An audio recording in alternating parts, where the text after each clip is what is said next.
Welcome back to the MUSB Dugout, everyone. I'm Scott Hall, and today I am joined by another Marshall Hall of Famer, a four-time All-American, and a woman who continues to keep breaking down barriers, Rachel Folden. Now, Rachel played for Marshall from 2005 through 2008 and gave future hurdsters some absolutely amazing numbers to chase after. So, Rachel, how are you doing? I'm doing great, Scott. It's good to see your face. Well, it's good to see you too. Well, I mean, especially person to person. I mean, I keep seeing photos and obviously the news stories keep coming out. And which, by the way, before we take a look back, tell everyone what you've been up to lately.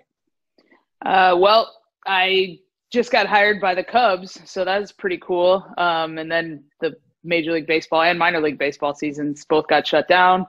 So moved to Arizona, packed all my stuff up. Now I'm back in Indiana, and which this is home for me at the current moment. So just giving some lessons, but still working remotely for the Cubs. I get to go back in 2021, which is huge because a lot of people were laid off. So I'm pretty fortunate, pretty happy, and pretty excited to work in baseball and get a full season. Well, that's great. And obviously we'll get to that here in a bit. So let's step into the Wayback Machine here a little bit for you, all the way back to Ballpark Park, California. And now, when did you start playing softball, and did you play any other sports when you were young? Yeah, so I played almost all the sports I ever played before I played softball. Softball was like the last one. I thought softball was the dumbest sport in the world. I tell everybody this story. It's one of my favorite stories to tell. I played baseball growing up. So I played baseball till I was 12, loved it, played Little League. I was terrible. I was an absolutely hot garbage baseball player. Good defensively, couldn't hit. I think my last season of 12U ball, I went 0 for the season. So, and that's legit. That's on the books. I did not get a single hit all season. Oh boy. And so I was like, well, I'm done with baseball. I think being the only girl kind of weighed on me a little bit. And so I was at that time a really good basketball player, and I did judo too as a kid. And my basketball coach actually asked me to play softball right like the summer before we were going into high school. And so I was about 13, and he asked me to play softball, and I told him no. I thought it was the dumbest sport in the world. And he said, well, you're probably not very good anyway. And that was the only challenge that I needed to hear. And the rest is history. I ended up playing for him until I went to college. So I was late to the softball game, and I was a late bloomer because of it. Now, so as far as trying to get to college, I mean, were you thinking about basketball, or did softball kind of really become it as you moved along through high school? I didn't have a household that was like, you're going to go to college and play sports. Like my mom didn't go to college and my dad didn't go to college. So neither of them have degrees. So I always just played for fun, and it didn't start becoming about the college aspect of it until probably like my sophomore, junior year, maybe, when I realized like, hey, I'm pretty good at this. I started to hit for a little bit of power, and, I started playing travel ball, and that's kind of when I just kind of like thought, yeah, I guess I could play in college. And then I started getting recruited. And so it was really like colleges more showing interest in me, more so than myself, like going out and selling myself to colleges at first. And then, I wanted to go to UCLA. So, I shot for the moon, and I landed at Marshall. And honestly, like, I couldn't have been happier with that. Well, who was the first Marshall coach that talked to you? Shonda, Coach Stanton. Okay. So they were actually the first college to contact me, period. So I think that's where the love affair with Marshall began is, I started getting stuff in the mail, and I got stuff in the mail every single day. And that was my junior year. And so that was, when they recruit hard. I know you've seen that firsthand. So oh, yeah. I was like, damn, like this feels pretty good. Somebody wants me to go to their school really badly. So that's kind of where the love affair began. And then when I went on a visit, it was game over. Well, what do you remember from your recruiting visit? How was that? It was awesome. So Sussman was my host, and Noelle was her roommate. Okay. And so Noelle, she told me that because when I sleep hard, dude. Like, you can't wake me up. So Noelle had to wake me up in the morning, and she's like, Rachel, like, she was like trying to be ginger with me. It was, yep. I guess that's what she told me. So it's kind of funny. I remember going to the football game and loving it. My most vivid memory was, so Randy Nielsen was on the team. She was a junior, and she was the only one in that class. And Abby was pitching to her. I think Abby at that time would have been a freshman, I think. And so yes. Yeah. Yeah. So Randy's up to bat. They're having like an inter squad scrimmage, and we're watching practice. And Abby gives up a hit to Randy, and everybody goes nuts, right? And the only one that's upset is Abby, because she just gave up a hit to a pitcher who probably hasn't swung a bat in like 3 years, right? So, which understandably so. So all of a sudden, like, everyone's going nuts, and here comes Shonda out of the dugout, and she's red hot. You know how she gets when she gets fired up about something. So she's red hot, and she starts telling, she comes down on Abby for like, hey, you need to be happy for your teammate. I know she hasn't swung a bat in 3 years, and you just gave up a hit, but she's still on your team. And, you know, and I just remember thinking in the stands, I'm like, I'm really going to enjoy playing here because I'm going to be challenged for 4 years. And I just, like, I enjoy that kind of stuff. So even then, as like a 17-year-old kid, I remember thinking, this is the spot for me. This is awesome. Well, that's good. I can definitely see Noelle trying to very carefully, wake you up, because I mean, that's kind of how she was anyway. Yeah. And you say, when you're out cold. I mean, heck, another one of your classmates, Samantha Rodriguez, I mean, her man thing. So that's kind of impressive. The 2 out of the 3 of you could just be out like well, that. I just sleep at night. Sam can sleep at any time of the day. So Sam just has like on demand narcolepsy. Like, she can just go to sleep and then just like wake up, and she feels totally refreshed, and I can't do that. Yeah. So I spend all my sleep time at night. No, she was definitely really good at that. But now a lot of athletes talk about that adjustment period when they come in as freshmen, and for you, you were over 2,200 miles away from home. Was there really any of that major adjustment period for you, mixing in with your new teammates and your new coaches that first fall? Yeah, I missed home a lot. I didn't miss like my friends and my, like being the love that I felt. I just missed, like, I don't know, because when you go away from school, and like I went to school, again, my parents, we've never sent a kid off to school. So I came with like 2 suitcases, and like, that was it. I bought everything else when I got here. And so like feeling like unsettled, when I first got there, I think was really hard for me. And then couple that with like, it was, I mean, really physically demanding for sure. Like, Coach Stanton put me through more physical demand than I've ever been put through in my life. The strength and conditioning department, Sanderson was our, strength and conditioning coach. It was physically demanding. And I think that took a toll on me kind of emotionally, because I was tired all the time. And like, so that kind of stuff, once I got used to it though, it was like, I wanted to go away to school. So it wasn't like I had to get dragged out.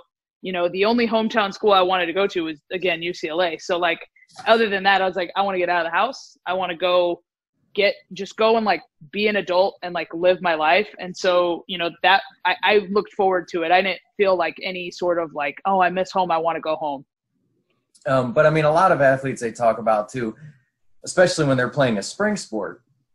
It's like once they get through that fall and they get to season, then they're into it. Things seem to get better. And then obviously once then they come back for their sophomore season, everything, they're all ready to go and all that. They're all used to everything now. But, I talk about your freshman season a little bit, because the returners are obviously focused on trying to get back to the tournament after missing it the year before. And you jump right in and make just absolute immediate impact. How was that for you? Awesome. I mean, like that's what I wanted to do. Like in my brain, I never thought that I wasn't going to do that, if that makes sense. Like I never, and it, as 17-year-old me was probably like cocky as hell and like pissed a lot of people off. But like, when you talk about like the mindset of like people who just like elite athletes, like I never thought it wasn't going to work out that way. Like I never thought I wasn't going to be good at it. That never entered my mind. Like doubt never entered my mind. I just knew that I was going to be a good player, and I was going to do whatever it took to be a good player. So I was just looking for, opportunities. And once I got them, I mean, it worked out. I stayed healthy, and I was able to swing the bat and do some damage. Well, you could also do some damage with your arm. Talk about throwing out that runner against #1 Arizona. where they hadn't had a runner thrown out yet. I mean, the entire team was perfect, and then you gunned her down.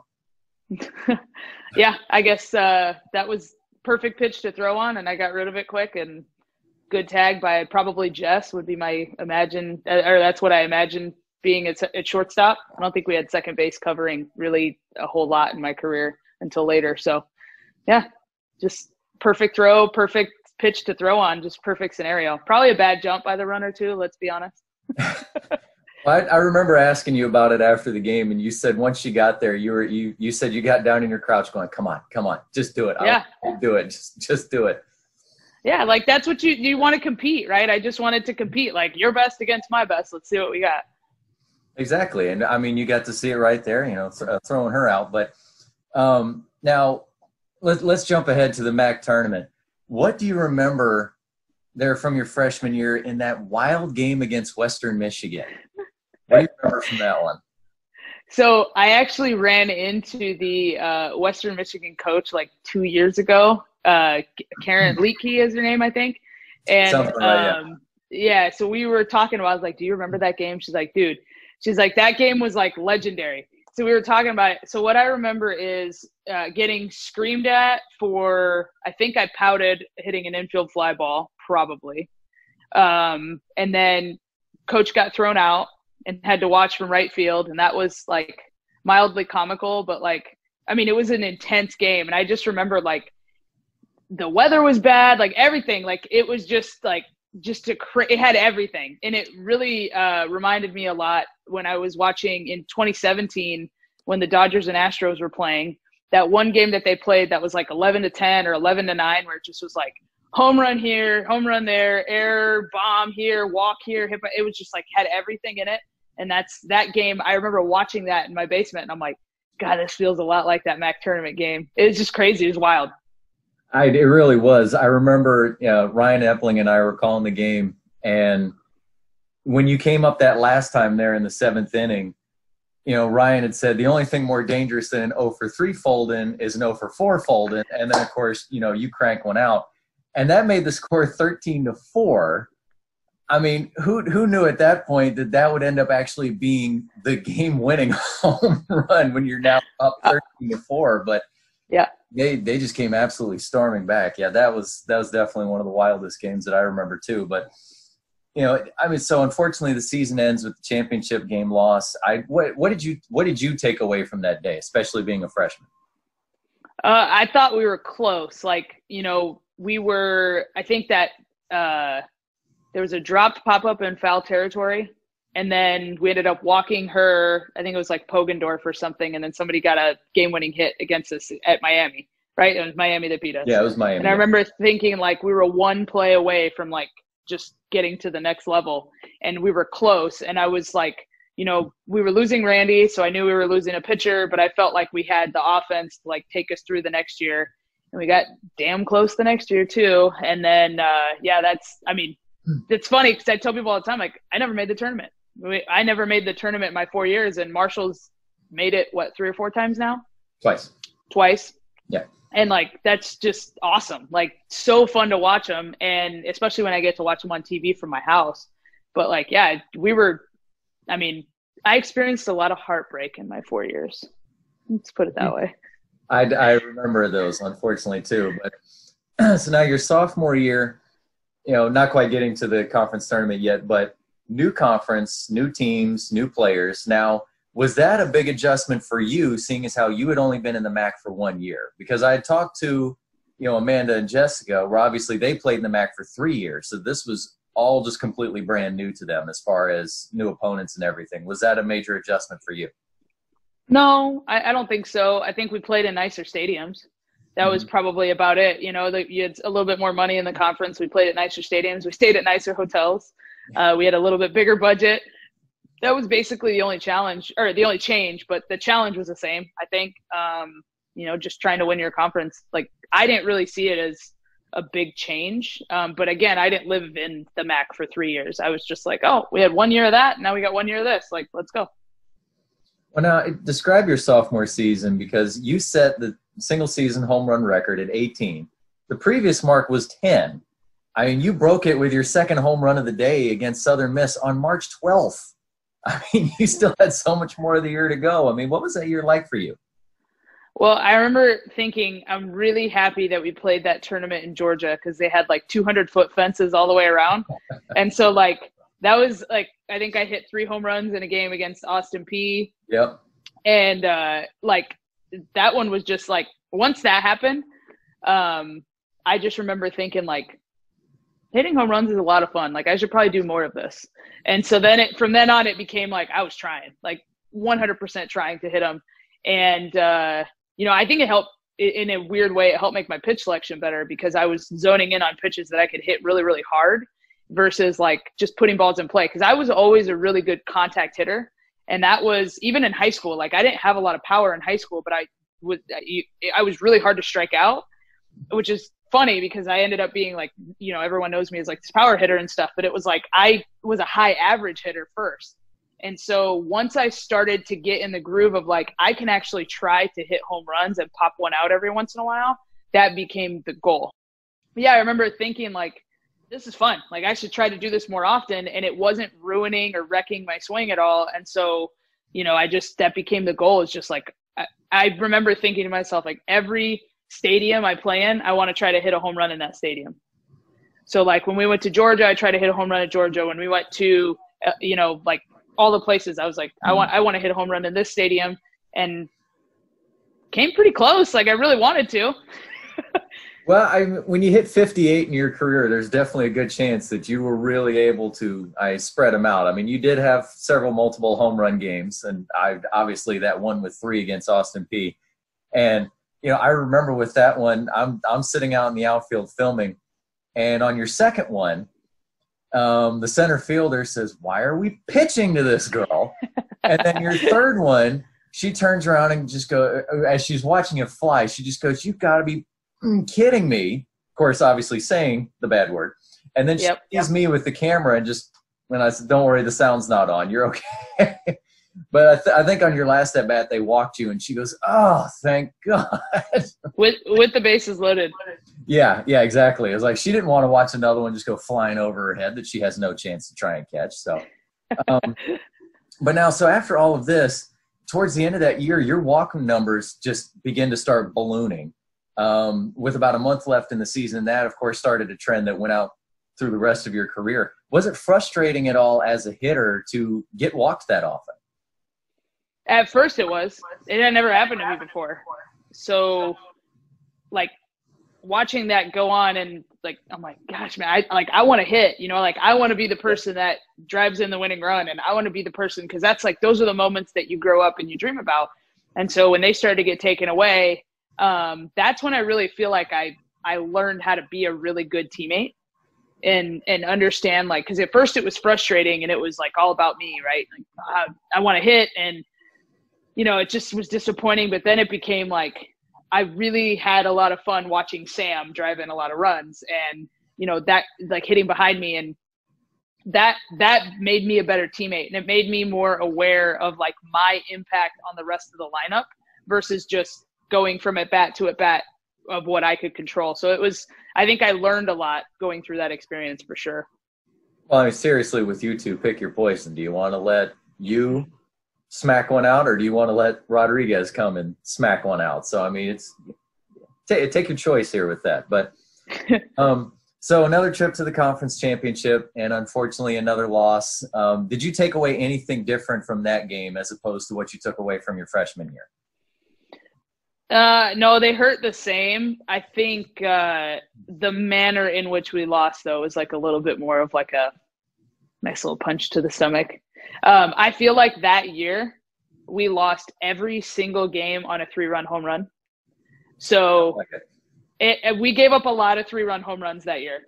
We walked a lot of people that year, and we gave up a lot of 3-run home runs. And it's not anything. It's just like that was just coincidental all year. It's not anybody's to blame or anything. It's just how it went. And so watching it happen, and you're just like, oh, another one, and then your season's over. And so, then you play the waiting game. Like, are we going to get in? Are we going to get into the conference tournament? Are we not going to get in? And, we never got our at-large bid while I was there. our conference that year they only took the winner, which was Tulsa. And then the following year they took like 4 teams. Yeah. And we were not good that year, but they took like 4 teams. I'm like, oh, of course, the year that we're not good, they're going to take everybody. So. Yeah. we have unfortunately watched that happen a couple of times being in Conference USA, and it's, again, very, very disappointing. But so now on to your junior year, your home run numbers drop just a hair from 18 to 14, but probably because you got walked 20 more times that year than you did the year before, including 14 intentional walks. I mean, as a competitor, what does that mean to you when you see the catcher just stand up and it just put the glove out to the side? It's like, okay. Like, to me, so here's my thing, and I say this about the game now. I actually hate the, like, oh, we can just put them on first base. Like, Major League Baseball does that, and I get it's supposed to speed up the game and everything. But to me, it should be like, you should have to, like, announce to everybody. Like, and everybody should have to watch you stand up and give up the at-bat and walk somebody. I just think it's like, I don't know. I started to enjoy it at the end. Like, what I would hate is when people would just like throw 4 balls like 7 feet outside, but the catcher is still in a spot. It's like, just stand up. Just stand up. Let me know so I can chill. Because otherwise, I'm like, adrenaline pumping, heart rate's up, thinking I'm going to get a strike. And then you realize, like, after 3 of them, you're like, I'm not going to get a strike. So, it's just a little bit easier for you just to stand up and say, here you go. But I don't know. Marshall used the intentional walk a lot too. Mm-hmm. And so we like to play for the force out. And so, like, watching that cat and mouse game go back and forth, like, so that's why I don't think it bothered me too much, because it was like, we did it too. So it was part of our strategy, just like it was part of everybody else's strategy. Now, what did you think with Coach Stanton's decision there in April to put you in the leadoff spot? Fine. I mean, like, I got more at bats. Like, it was kind of fun. I don't even know. Did I hit any leadoff home runs? I'm sure I did. I have no idea how many. I'm pretty sure you did. Yeah. Yeah. I'm like, I have no idea how many. But that thought was kind of fun. Like, oh, you like start off the game with a home run, which is cool. And then if they walk me, it's like, at first though, it was frustrating because I'd get walked, and then we had JJ hitting behind me, and JJ could hit. Like, JJ hit like 500, but like, it was just like, okay, well, she's just gonna ground out, and I was like a freaking slug on the bases, so I was a stopgap, so I'm a force out every time, and now JJ's not getting on base. So then they moved Sam up behind me, and that's when stuff got fun, because it was like starting off the season, or starting off the game with like a 1-2 punch, and it's like you have to get through us to get to the rest of the lineup where you can feel like you can breathe a little bit, even though, I mean, like, there wasn't a year where I was there where we couldn't hit. So, we had some pretty damn good offenses while I was there. And I wish I could remember where we were. You might remember it, because obviously, Coach Stanton, you say you were a slug on the bases, but, Coach Stanton still obviously loved, the runners in the corners, first and thirds, the double steal, all that sort of stuff. And I wish I could remember where we were when you said one time when you got walked and you're at first, and the coach, and you're on first by yourself, and the coach yells out, "Watch her, she'll go."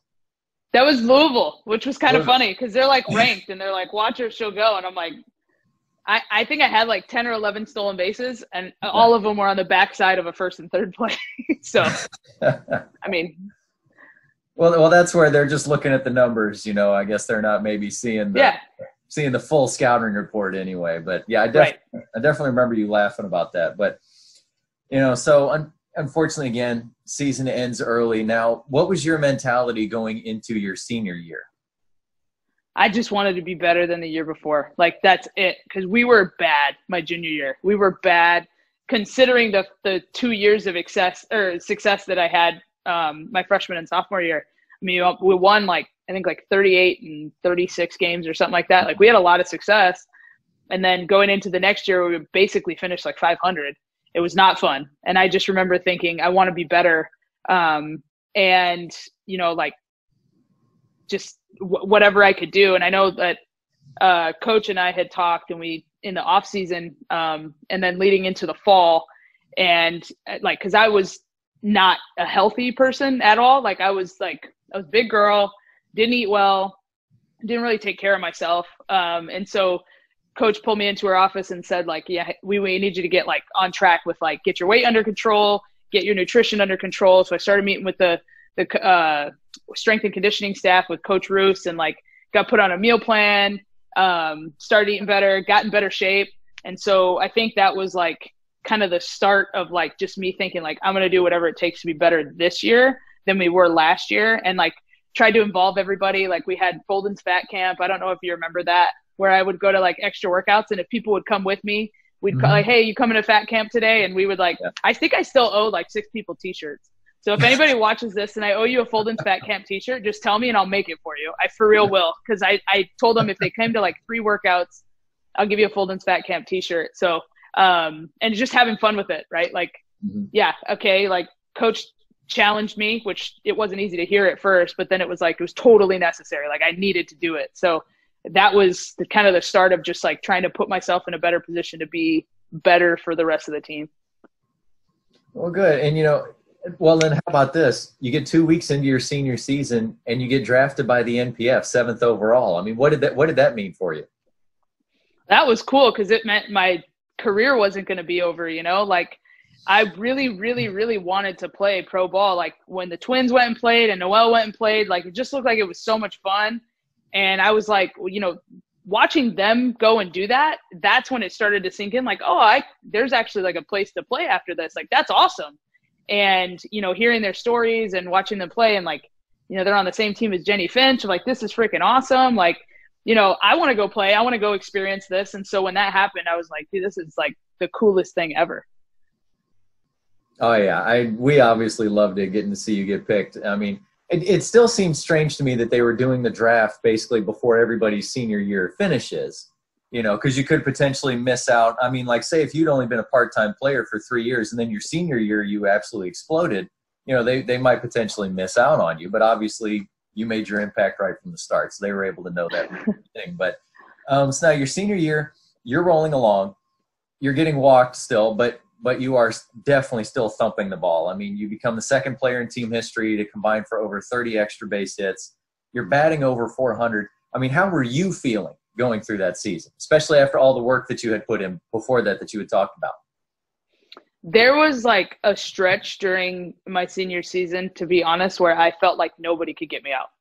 Like I felt like I was like, if I look back on my career at pro ball included, that season was where I felt the most locked in. Like I felt just great about everything. I was probably because I was healthier, like honestly, in my playing career. So if you take college and pro, that was when I was in the best shape. So it's funny now. It's like now I take it seriously. Like now I'm, you know, I'm not like, I'm 50 pounds lighter than when I played pro ball.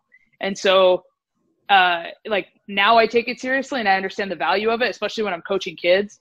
But like, that when I look back at it and why I felt so good is like that season I didn't go through that like mid-year slump that I went through every single year. Because I mean, you get beat up, and I was heavy. I was still heavy, but I was just I ate better. I was in better shape. So I think that's, you know, how I felt. Like I literally felt unstoppable. How did you like playing at the new Dot Hicks Field? That was cool. I remember we opened it in the most embarrassing way possible, though. So Houston rolled into town. I think they were ranked in the top 10, and they were real good. They were top 25. I don't think top 10, but they were definitely top 25. They ended up that year, though, being like top 8 or 10 at some point during the year. And they roll into town, and we're like, you know, Chamblin is their pitcher, and she's really good. And, like, man, we had everybody at the park, right? That whole parking lot was filled with people. The stands were filled with people. People were lining up down outside of the fence. And, like, we just got crushed. I think we lost, like, 8-0, 8-0, and 15-1. And I remember, like – first game was actually, I hate to say it, 17-2, if I remember. There it is. There it is. Like, and then we lost 8-0, 8-0. I think we played 5 innings. It was awful. Yeah. All three of them were 5-inning games. Yeah, that was kind of the worst team to be able to open up your brand new park.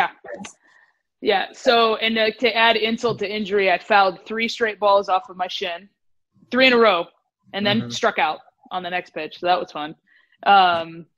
But yeah, that was brutal. And we were in a bad place as a team then too, because we ended up having like a team meeting the very next day, and like it was rough. That we were in a rough place then. But yeah, that is my memory of opening up Dot Hicks Field. But getting to practice on it for the first time, seeing the, like, you know, the waterproof dirt was pretty sweet because we had played on it. just like knowing that we didn't have to walk to the football field to practice anymore was like a pretty big deal. Yeah. Now, do you remember picking up your first career triple against UAB, and then the very next game getting your first career inside the park home run at Morehead State? Yes. So that I tell this story all the time to my girls, because like I have a girl that's committed to Wisconsin that trains with me, and she's like she's super fast, and so she's like, triples, like we have a hit tracks and it tells you hit a triple, and she's like, I'm a triples machine.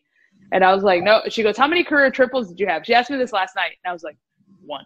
And she goes, really? And I said, yeah.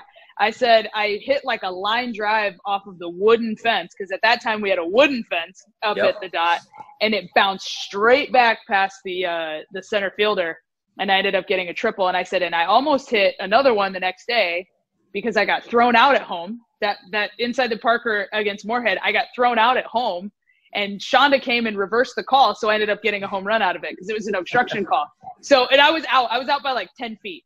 But I've seen Shonda reverse 2 calls, once as a college player and once as a pro, on tags at the plate, and those never get reversed. And I've seen her reverse 2 of them, and both, I don't know how she does it, but I've seen her reverse 2 calls, and that's pretty impressive. But I was the fortunate recipient of one. The other one, I was the unfortunate recipient of when she was coaching for the Racers and I was on the Bandits, and we had a call reversed at home plate too. And then Mickey Dean got thrown out because he was pissed. But it was funny. Gosh. So like, I don't know how she does it. I've never seen that call get reversed since, but I've seen her reverse 2 of them, and that was one of them. She's very good. She's very good at a lot of that stuff. You know, she can get an umpire to kind of, you know, definitely rethink something, or, you know, what, especially if she ever says, okay, get out the rule book. That's kind of the game over. Dude, oh, yeah, she's like a savant. Like, so I can remember, I think I have a pretty good softball memory. Like all these stories that you're telling, like I can remember a lot of details, but I can only remember them about like things that happened to me.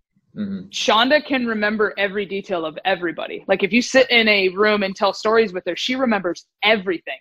So like the rule book, I'm sure she has it memorized. She's like, turn to page 47, line A or whatever. Like I would not shock me if that's how that conversation went down. Well, I'm definitely going to eventually have to get her on for an episode. I figured I'd probably wait a little bit longer until maybe Indiana gets out of 20-hour a week, so that way she has a little bit more time on her hands, you know, to be able to do this. Because, yeah, I imagine the 2 of us could probably talk for a while. For sure.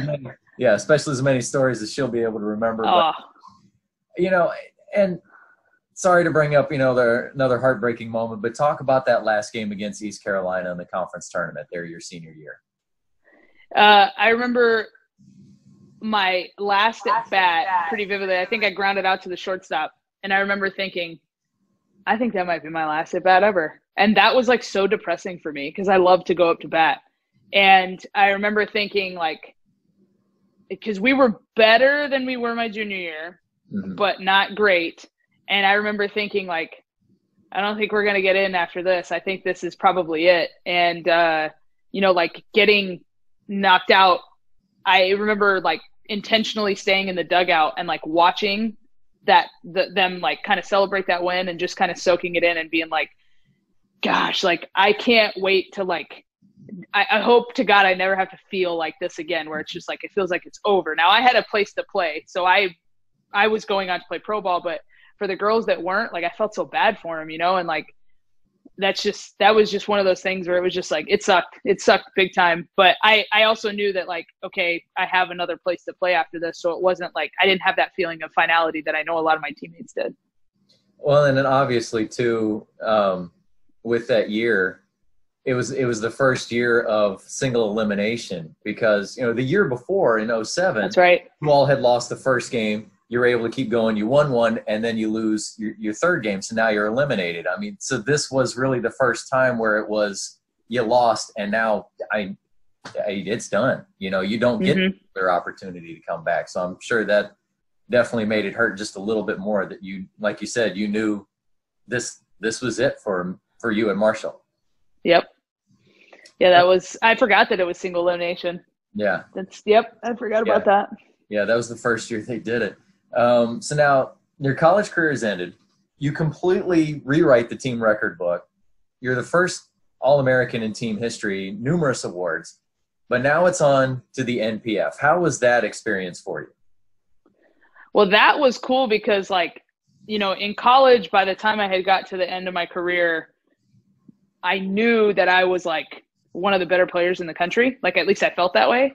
But now it was like, okay, but like, let's see how good I am really, because now I'm going to face like legendary players and like players that like, you know, Kat Osterman and Monica Abbott were in college while I was in college, but like we played Monica Abbott once. We never faced Kat Osterman.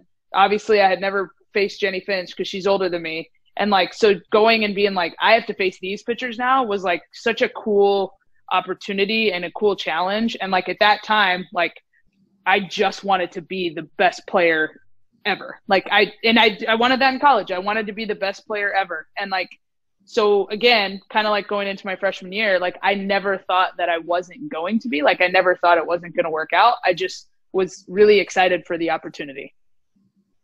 Now, going along then with continuing your playing career, when did you start thinking about wanting to coach? I wanted to coach while I was at school in Marshall. So okay. I started off as a math major because I wanted to teach. So I was a math major for 3 years. Between my sophomore and my junior year, I realized like math had started to like get into like the theoretical spot, and it didn't make sense to me. And so I remember thinking like I really liked my history classes, and I had an awesome professor, Dr. Kat Williams, who you know really well. She's a big softball fan. I started taking too. She was yeah. Wonderful. Oh yeah. She's phenomenal. Yeah. So I started taking like women's history classes and women's sports classes, and like just like, you know, because she's head of the women's studies department. And so I started to get like, I really recognized my impact as like a female and like a female athlete and like someone who could possibly have a leadership position. And so I at that time too started to give lessons on the side, like over at what's now the HIT Center. That's like, you know, 2 steps away. I'd started to give lessons there and at, you know, people's barns and garages and things. And like, I had started to really like develop a love for coaching and like the relationship building that came with it. And so I remember sitting on the bus with Mandy Lears, and I said, I'm gonna be a head coach by the time I'm 26, watch. And she's like, why 26? And I was like, I don't know, I give myself 4 years after I graduate. Like, I don't know why I came up with that. I said, just 4 years seems like a reasonable number. And I wanted to be a college coach. And then when I went to go coach in college, I realized I really still love coaching, but I really hate recruiting. I hated it. I don't know how coaches do it. Like, respect, like Shonda's a great recruiter and like, that's great. But like, I absolutely hate sitting in a field all day in questionable weather and watching so many players that I know are either going to be too good to convince to come to my tiny school, or like, just, you know, I don't know. It didn't interest me. The whole sales, I'm not big on sales. Like, it's just not my thing. So I hated it, and I realized I like to coach. So that's when I got out of college coaching. I did that for 3 years, and then I got out of college coaching. I went from Holy Names to Valpo, and when I got out of college coaching is when I just started to give lessons, and I was like, this is what I want to do. Well, I just talk a little bit about, you know, coaching at Valparaiso. I mean, you know, how was it then to come back to Huntington and get to play Marshall in a doubleheader? Well, it would have been a really, really good time. And then the pregame festivities got the best of me. So we had a contest, which theory is cool, but in application is kind of stupid, where it was like, let's pick a random guy from the stands and see if he can get a hit off of the pitcher. And it was like, you know, pretty damn sexist, to be honest, but like, I get the premise of it, of like, look how good of athletes we are and all that stuff. Well, they picked a guy that was like, I guess, an ex-baseball player. He had a decent swing. He was sitting rise ball all day. He swung over the top of it, fouled it straight down. My hand was here, and he popped the fingernails off of these 2 fingers. And so I couldn't hold a bat. I couldn't do anything. And then I go up to bat, and Shonda's out there calling pitches. And so what do they throw me? They throw me like 4 in a row inside pitches, and Andy's pitching. And so like, I'm like sitting here with like a hurt hand and like trying to get in there, and I tried to tough it out. I ended up only getting 1 at bat, and then I think I popped up to the second baseman and came out of the game. But like, so it would have been really cool. I was really hyped for it. And then like that happened. And I was like, that was my last professional at bat. How about that? That was the last at bat I got paid for. Well, you're actually recalling a different experience, because I was asking about when you came down to Huntington for a doubleheader when you were coaching at Valpo. You're talking about. When I was coaching at Valpo. I thought you meant when I was playing in the MPF college tour. Yeah, the MPF All-Stars. Yeah. Oh, the coaching against them was fun. Yeah. That was a good time. Marshall beat us in the first game, and I was like creamed us. We didn't play well at all. And I remember my head coach at the time, Randy Schneider, he goes, "How'd that make you feel?" And I go, "Honestly, I'm embarrassed." And he goes, "Well, tell him that." So I told the team, I was like, "I'm embarrassed." I'm like, "If I went to go play in any of your hometowns, I would give you all I got." And I said, "I felt like you guys just mailed it in." And we were on a spring break trip, and our spring break at Valpo lasts 2 weeks. So we were on a bus for 2 weeks. Oh. And this was like the tail end of it. And so they were tired, and I get it. And so we ended up coming back and playing a really good ball game after that, which was fun. But yeah, that was like, I remember thinking like that was fun. And it was so surreal to be like, this is my coach over there and I'm over here, and like we have to coach against each other. It was just wild. Well, in the NPF All-Stars, when we got to play in that exhibition, I had to be the last van to try and bring players over, because we played it in Charleston, and I had to wait for players to get out of that last class. And so the thing was, I don't really remember like you getting hurt beforehand. Like I remember seeing you obviously getting checked out and all that sort of stuff. So I didn't even see any of that happen. And then somebody told me, I think Folden might have broken a finger, I was like, he's going to be able to play, and they don't have another catcher. I was like, oh, well, this is good. Yeah. Who had a catch that game? Taylor Winton. Yeah, she ended up filling it. Yep. Well, yeah. It's like, oh my gosh, we get you to come back and coach, Amanda Williams, Coach Williams, with the team. She's obviously, you all are getting to play against Marshall, and then you ended up having to bail out. So yeah, I don't even remember any of that, the pregame festivity. I just remember them checking your hand. Right. Okay, so you talked about how you really didn't like the recruiting game, but you obviously love to teach, you love to coach. So when did you open Folden Fastpitch? And was that really just kind of the driving force behind that, of how much you really wanted to be able to just teach and coach kids? So yes and no. So a little bit about like how this all went down. So most people, when they're done with playing their college sport, they deal with that identity crisis of like, I'm no longer so-and-so the softball player. I'm just so-and-so the regular person, and I have to get adjusted to that life, right? I got 5 years of pro ball to delay that experience. And my last year of pro ball, I remember feeling like burnt out, and not because I didn't love playing. Like I would play now if it paid better. Truthfully, I would play now if it paid better. But I remember thinking, I just don't want to have to move somewhere and then move back and then move again and then move back, because it was always being displaced. And I just wanted to settle down. And I was like, at that time I was dating my ex-wife, and I was like, I just want to feel settled, and I want to be done, and I want to just be in one place. And so I had a pretty awful coaching experience my last year at Valpo. The head coach ended up like doing some pretty inappropriate things. And so I ended up quitting, and I wanted to just coach. And so I was like, okay, but like, I don't want to move again. So now what do I do? And I had given lessons, and I loved giving lessons, and I had done like camps and clinics. And I was like, well, I'm just going to do that. And in the meantime, I'm going to like just go get a part-time job somewhere to just make enough money where I can build up my clientele. And so I ended up going and getting a job at Best Buy. I was selling cell phones at Best Buy. I was slinging phones at Best Buy. And I remember that was like, I went through like a little bit of like what the heck is going on in my life? Like I'm on top of the world as a softball player and an athlete, and I'm working for $9.50 an hour at Best Buy selling cell phones.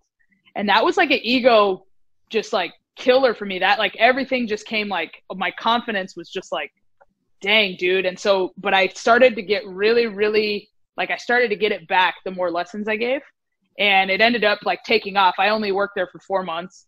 My lesson business took off. I was really fortunate to get to use the facility that I was able to use. And like, So everything started to kind of like come back a little bit, but that was a really difficult 4 months for me.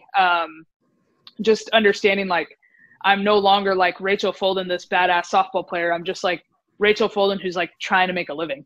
And I'm like, holy cow, like it was just rough. So unfortunately, like I fell in love with coaching, you know, giving lessons and helping people get to college if that's where they want to go. If they don't want to go there, just coaching them because it's the best part of their day.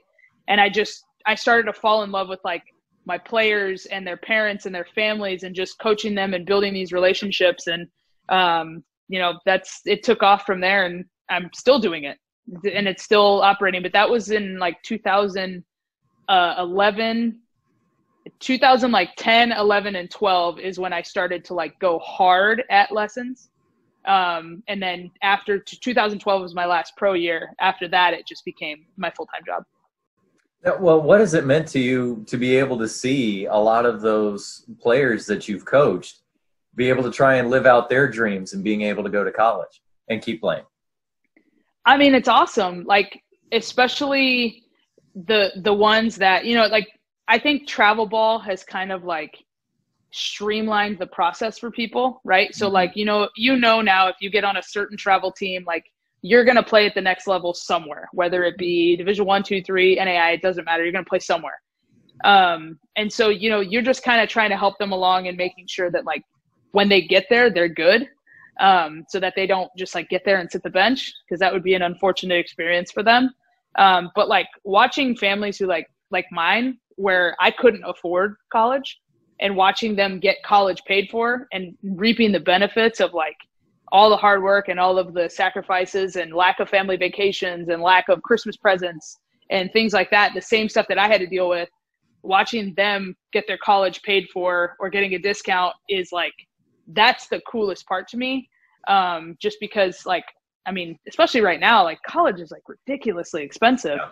So, and it just keeps getting worse. So like watching them be able to play for 4 more years and not have to have that, you know, that ego hit at 18, but getting to have it at 22, and they're maybe a little bit more equipped of, hey, you're no longer like this badass softball player.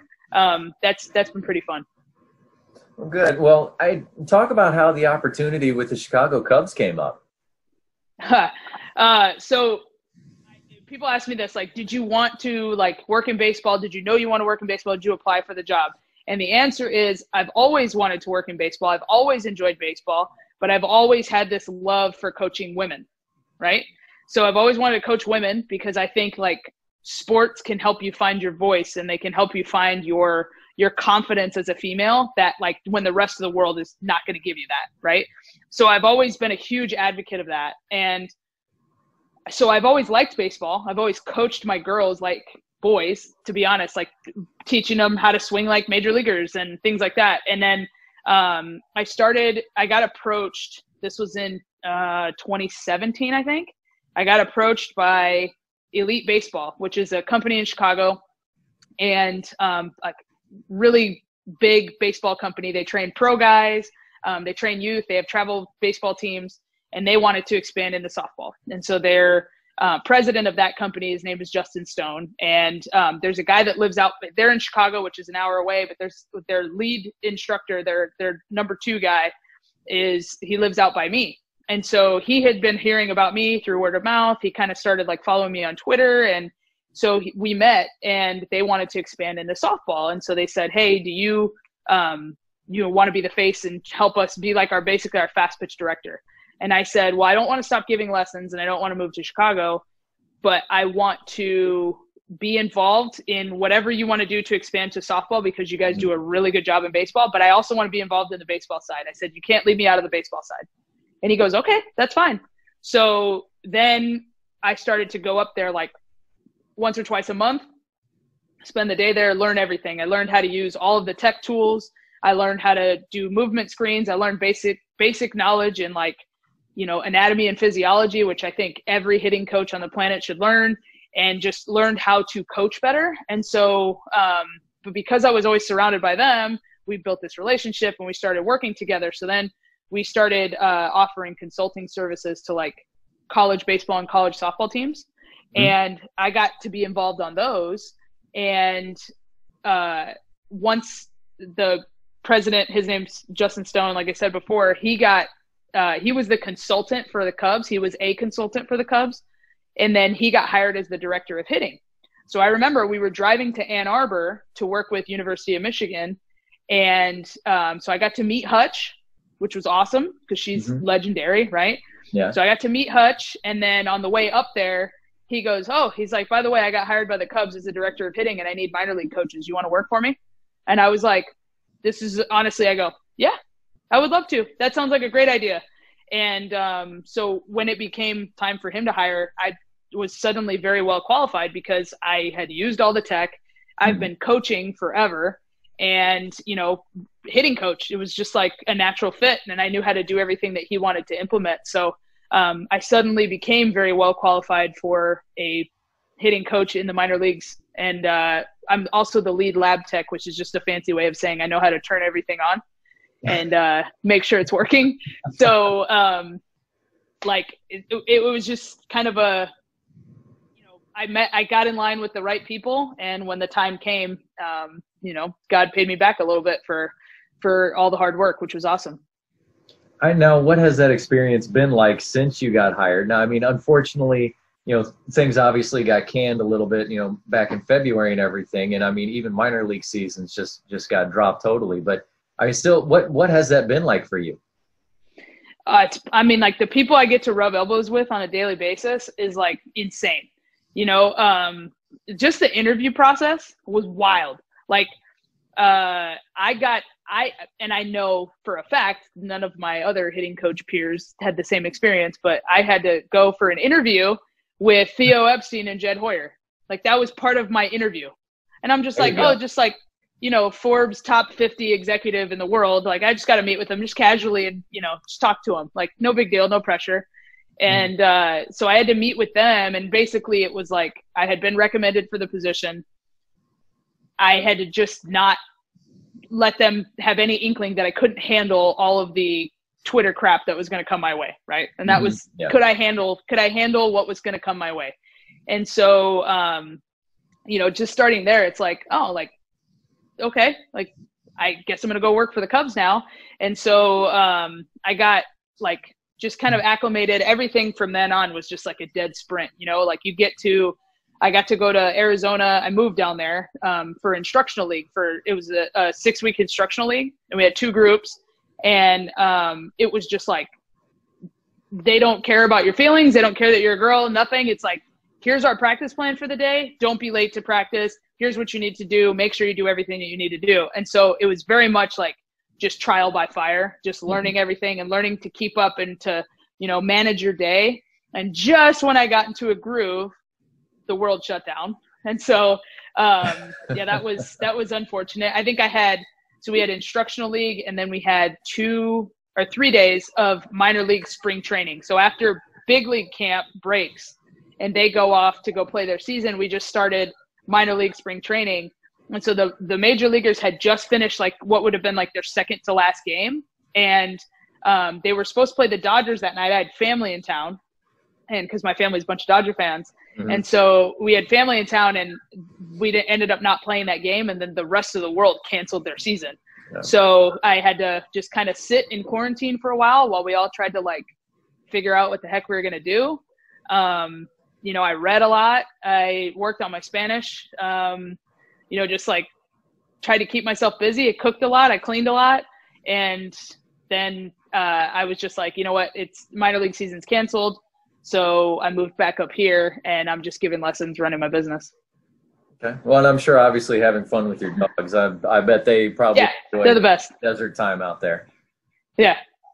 So, I mean, and I just the amount of people that I got to meet, the coaching staff and how they deal with guys that are that talented, because for the most part, I work with people who are, 10 to 18 years old. And so they're moldable, they're malleable, and they're they're impressionable. When you work with guys that are 22 to 24 that already have had success, it becomes okay, it's a feeling out process. So my communication skills got a lot of they got challenged this year, and for the better, for sure. The more I coach, the less I say.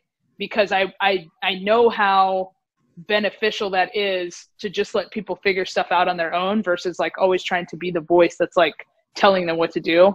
And, you know, I learned a lot of that over the last year, and just watching guys go about their business and like listening to what they feel versus what's actually going on. And, you know, listening to the coaching staff, which most of them had some sort of like minor league experience or major league experience in a lot of cases. So just the people I've had a chance to meet and rub elbows with, like I am 100 times a better coach now. And I can't even imagine what that's going to look like, hopefully, if I get to stay in baseball for another few years.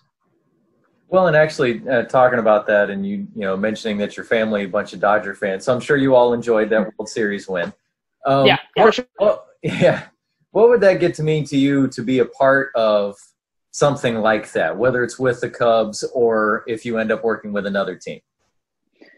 I mean, that's what you're in it for. Like, you know, I don't think I've ever lost sight of the fact that like it's about competing. You know, like at the end of the day, you're trying a better position to compete. And so I'm still competitive as hell. Like I want to win in that. Like I think that's just awesome to like be able to say like, I don't have to be the person on TV with the picture with the World Series trophy to feel that, right? It's like, I just want to, it's like our organization is better than your organization. That's awesome. Like I want to be that. I want to be that organization that's like on top for 1 year. Yeah. I mean, I imagine that's got to be absolutely incredible, but it looks like one hell of a party too. Like, let's go. Like I'm ready for it.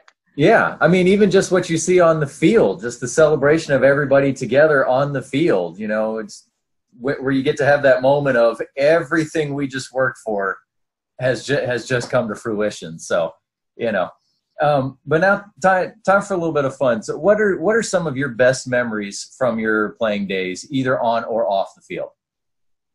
I don't know. I remember like the Thunder playing at the loudest in the bus, and we'd shake the bus. Like that was fun. And that was late. Like that was later. That was like Sophie and JJ, and like that was like because they were the party crowd, right? So like they brought the fun to the team, which was awesome. So that, and then like getting to just like, I don't know. I mean, I can think of so many things that like just little things that happen. Like I remember one night we were sitting in the dorm room, and it was right before we were all about to go home for Thanksgiving. And like, so I was like, hey guys, let's all write down, or let's all talk about what we're thankful for. And it was like cheesy as hell, right?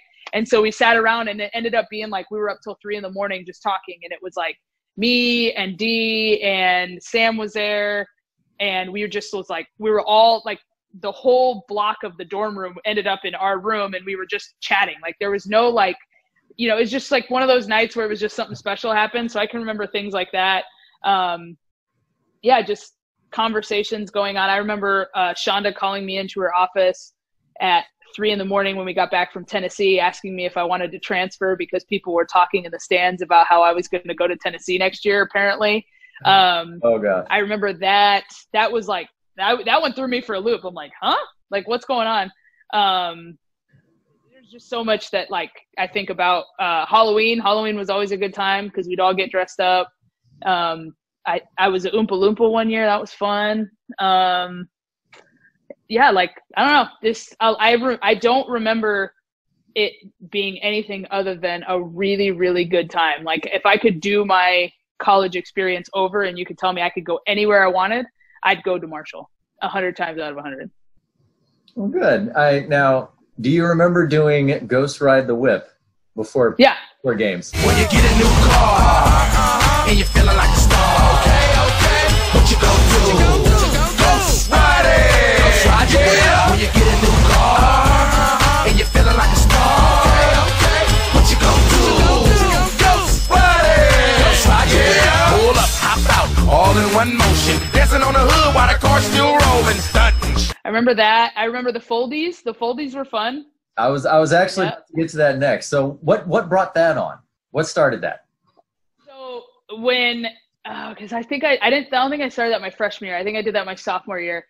I remember somebody got slighted out of an award, and I think it was Sam. I think like it's something like she didn't make like all conference or something, and I was like pissed about it. And I was like, you know what? I'm like, I'm just gonna make an award for everybody. Because at first the idea was like, well, I'm just going to give her an award because she should have got it. And then I was like, well, I'm just going to give everybody an award. And it was like, kind of like the yearbook awards where it was like, most likely to do this. And it's like this stupid stuff, and I just was like trying to be funny and, just at the same time, like just kind of draw attention to like it's the end of the year awards.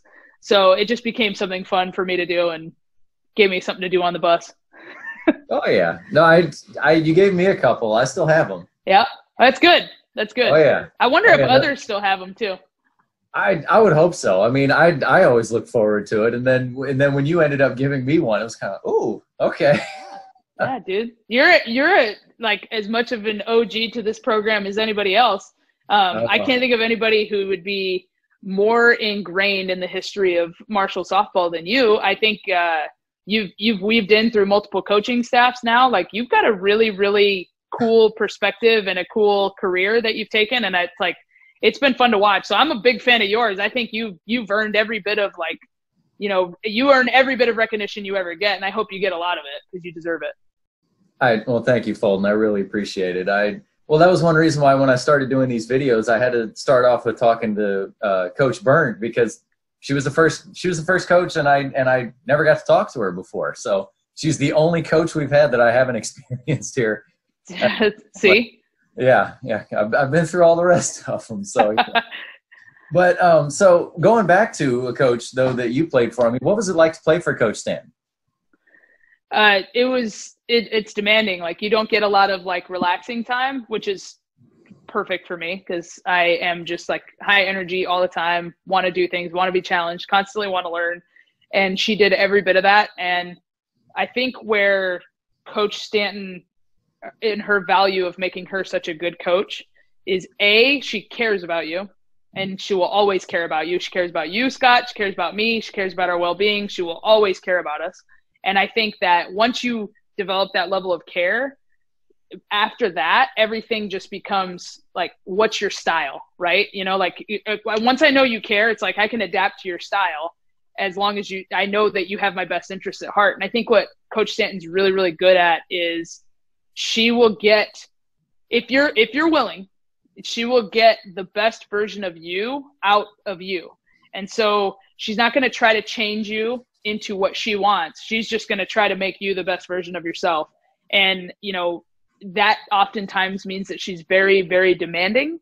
And that's fine. I think, it takes the right player. I think, like things are changing generationally, right? And I think a lot of people give the generation now of players a bad rap for being soft or for being like not understanding.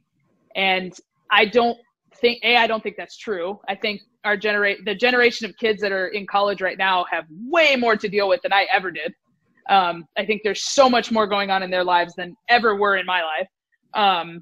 And so we have to give them, the benefit of the doubt there. But I think what she's really good at is like, and you've seen it because I know you've seen her with different classes, like the morphing of she used to be this coach and then now she's this coach. Like even if you're just talking X's and O's, like she loves to run and loves to play that like pressure offense. But like when I was there and Sam was there, like she held back from that because that wasn't the type of team she had, and we didn't have the pitching at that time to win a 1-run ball game, right? We had to score a lot of runs. And I think she, would oftentimes like let Sam and I play for the home run or the double versus trying to, squeeze and run and slap and do all that stuff. And so she's very, very adaptable in that regard. And like watching her coach has really taught me a lot of like how you deal with different players. You got to treat everybody fairly, but you don't treat them the same. And she treated everybody fairly, but she didn't treat everybody the same. She was very much valued the individual. And I will always appreciate that. Talk a little bit about playing with your fellow classmates, Dee and Sam, and all three of you coming in from California. Yeah, I mean, yeah, we were a little bit like elitist because we were from California. I'm gonna be honest with you, like we thought we were cooler than everybody else. It's funny because I like honestly now, like I have no desire to move back to California at this point. I have a desire to move to somewhere warmer, but not necessarily California. But yeah, we all thought we were cool because in our mind, we're like, well, we played the best brand of softball ever because we're from California. And so like we thought we were cool and we had that connection built up. And, just really, really good people, like good friendships that we built. We had a lot of fun because we lived together. I lived with Dee or Sam, I think, all 4 years. Aside from my freshman year, I lived with Ashley Nickel. I lived with Peanut, but sophomore through senior year and into my 5th year, I lived with one or both of them. And so getting to know them on that level and just the friendships that we have, it's like when we see each other, you know, like I've seen Sam quite a few times since we graduated, and like, it's just like, you know, it doesn't skip a beat. We stay in each other's lives and like stay updated and stuff. So yeah, I think my class was a lot of fun. Like, you know, we had fun, but we were like not crazy fun, like not where we would like get in trouble, you know, or get each other into trouble. But we would have a lot of fun doing nothing. A lot of times just sitting at our house and just hanging out. I will definitely say the three of you were a lot of fun to watch together. You know, just watching the three of you play, and then obviously watching the three of you, you know, off the field when we were traveling and all that. You know, you all were a lot of fun. But now, describe your emotions when you found out that you were being inducted in the Martial Athletics Hall of Fame, class of 2019, and also going in with a fellow MUSB alum in Nicole Corrigan. I think I was really excited. So I get a phone call from a 304 number, and like I kind of anticipated it, right? Like I'm not gonna like be like, wow, it was a complete shock. Like I kind of anticipated it, but I got a call from a 304 number, and I was like, I remember, so I was with my wife at the time, and I was like, Tracy, I said, watch this, and I put the call on speaker. And so I took the call in front of her, and because I knew it was coming, and it was, you know, Mr. Hamrick calling me to tell me I had been inducted. And I was just like, this is so cool. Like I get to go back and I get to experience this as a Hall of Famer, which is awesome because I had been to both Jessica and Amanda's Hall of Fame inductions. And so, you know, getting to go back and for it to be mine. And then what I immediately thought of was, I'm like, I have to write a speech, right? Which is not a problem for me. Like I love to talk in front of people. But what hit me the most was I finally got a chance, like I would finally get a public chance to say thank you to everybody who had had a journey, you know, a bit of the journey that was there, you know, and that was the best moment for me. It was because, you know, when I played in my career, it was all about me and all about being the best I could be, right? Getting the most out of myself. But then, you know, once perspective hits, right, and in the years past and the years since I graduated, you really realize how many people, like what your village looks like and how they contributed to your success. And so I was so thrilled, like the most excited part of that. And I mean this with 100%, like I'm not lying. I was the most excited because I was going to get to say thank you to all the people that deserve to thank you. And that was the most important part to me. Well, I watch the NFL Hall of Fame inductions every year, and that almost seems like, again, the same thing. They all get that opportunity to stand up there and in front of this big crowd, not just in the stadium, but, you know, watching on TV, get their opportunity to say thank you again. So, I mean, I imagine that has to be, you know, a pretty good feeling, like you said, to just kind of let it all out. It's like, hey, these are all the people that helped me get to, you know, this point right here. Yeah. But now, what are you most proud of when you look back on your career? I don't think that book has been ended yet. I think it's, you know, being a good player allowed me to have the resume or the clout to transition into coaching. And then, but I feel like when I look back on it, like my tombstone kind of thing is I want people to think that I made an impact. And so, you know, like I want people to think that either, you know, whatever that impact means to you, I just want people to feel like I touched their lives in some way, you know, whether it was, oh my God, like I hated softball, but I had so much fun when I would go and see Rachel once a week, right? Like that's an impact, and that's a lasting impact, and forming relationships with people, I think, is my favorite part. That's why I'm in the coaching for the people, not for the money. And like, that's smart, by the way, because coaching, you don't make a lot of money. So, you know, I'm in the people business. Like I love connecting with people and building relationships. And so when it's all said and done, you know, my teammates, I hope that they feel like I was a good teammate and a good person and someone who really was like their biggest fan. And then as a coach, same thing, you know, like I care about you. And I love you and I want you to be a good player and I want what's best for you. That is more important to me than anything else, because I think I have a platform and I can now impact more people now than I ever could. And so I really take that seriously. And it's always like, job number one. Finally, is there anything else you would like to share, with the viewers, either advice or another part of your journey or your story that you'd like them to know? I don't know. I think what I've learned, and I think what a lot of people can learn from watching like players who ended up having success, right? Like I had a successful career, is like, what is the definition of success? It's like, I don't know. I don't know if you can just put a bunch of numbers on it. Like I clearly, like numbers wise, like I had a lot of success, but like, if I hated it while I went there, that's not a success. Even if I was a good player, I think enjoying the moment becomes something that is like so important. And I will tell you, I enjoyed every freaking moment, and I stayed present, and I stay present now, to the point where it's like, I'm not real keen on like talking about my career with my players, other than if it's like to connect something that they're going through now.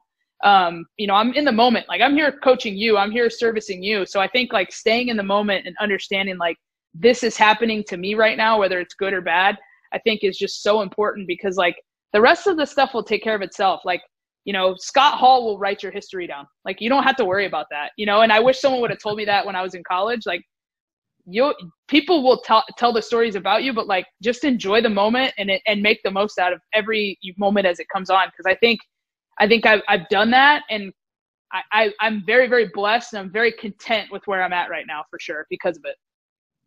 Well, Folden, I thank you so much for joining me here on the MUSB Dugout. This has been great. I really appreciate it. Thanks, Scott. You're the best. And it was such a joy to watch you play, keep track of all your amazing numbers. Obviously, if I had known I was going to be with the team this long, I would have tried so much harder to keep a hold of all of your video clips and everything, because it'd be so much fun to be able to go back and show so many of your amazing games.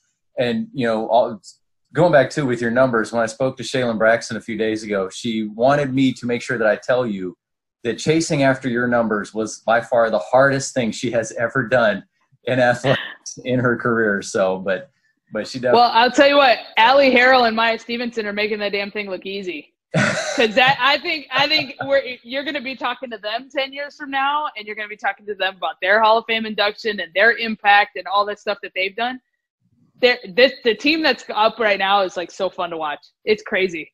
It's so fun to watch. Yeah, they really are. But Folden, your name will always be there. It doesn't matter where your numbers end up. Your name will always be there. But ladies and gentlemen, Rachel Folden, one of the best, not just in MUSB history, which, by the way, her name appears about 270 times in the team record book, but also in Marshall athletics history, and someone who keeps making history. Again, Folden, thank you. Thanks, Scott. Thanks for having me.